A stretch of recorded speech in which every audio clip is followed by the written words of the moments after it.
When I first got to the hospital, there was a guy who thought I was a snitch because I looked like a nurse in disguise. He checked my bracelet pretty carefully.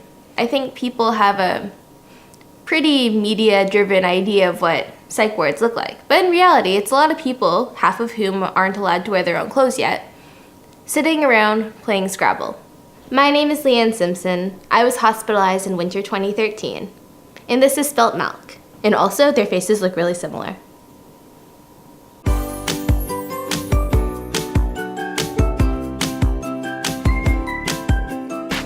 There are good things and bad things about being hospitalized.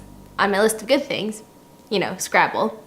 Number 2, you see your doctor every day. You don't see him for very long, but it's good if you're kind of checking lithium levels or something like that because it's constant care and it's really hard to get appointments otherwise. Sometimes there's therapy dogs. I still have the trading card for Charlie, the one that came in when I was there. It's kind of hard to list good things now. I mean, when I was there, I actually didn't mind being in the hospital at all because I was so sad. When you're on your own and you're sad, things like eating and sleeping and exercising, sometimes they don't happen because you don't care enough to make them happen. But the one good thing about being in the hospital is a lot of that stuff is scheduled for you. I mean, they time your showers.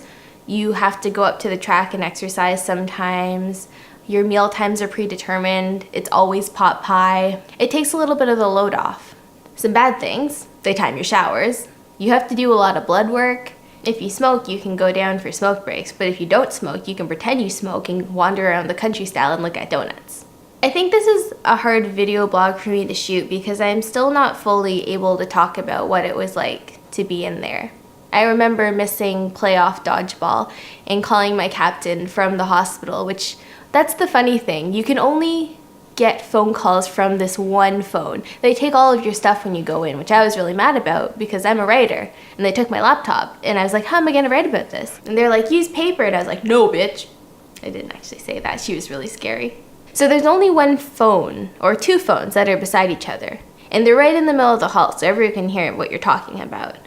And there's one guy who likes to hover by the phones and he's like a secretary, because if you're not beside the phone, you miss your phone call. There's no answering machine at a hospital. So he would stay and he would tell you if someone called you, and everyone would get excited when someone called you or when someone came to visit you because it meant that someone cared. And not everyone in the hospital has someone that cares or a good support group. So I was very lucky that way. My parents and my grandmother came to visit me, my sister, and my favorite professor from first year.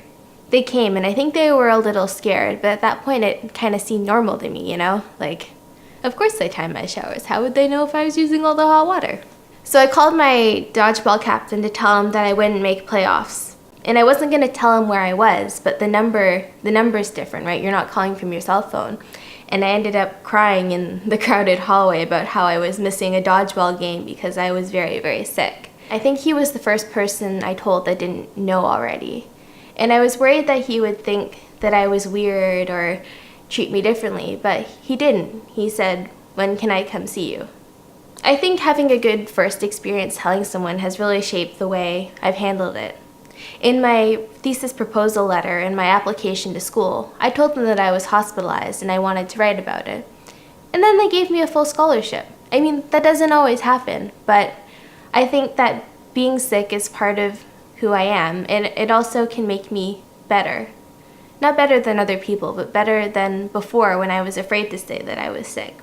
When I hid it like it was a big, dark, dirty secret. Because it affects everything you do. It's like a giant weight on your shoulders. And I realize this video blog isn't funny, and I'm usually at least kind of funny. But it's hard to laugh about this. It really is. And so the next time someone emails me and asks if they should go to the hospital, I'd ask them this. If you don't go, are you going to hurt yourself? Because one thing I know is if you go in before you hurt yourself, you get to keep your clothes, and you get to keep your makeup brushes, and you get to keep the parts of you that makes you you.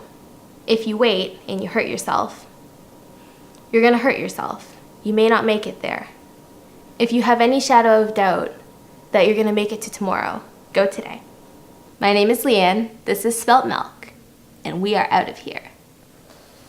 Choo-choo! Is it still in the frame? God damn it! When I'm not making videos about my life and my dogs, I am actually a master's student at Ryerson University, which means I'm almost graduating and I have to write a thesis. Oh no, a thesis! No! Can we keep that?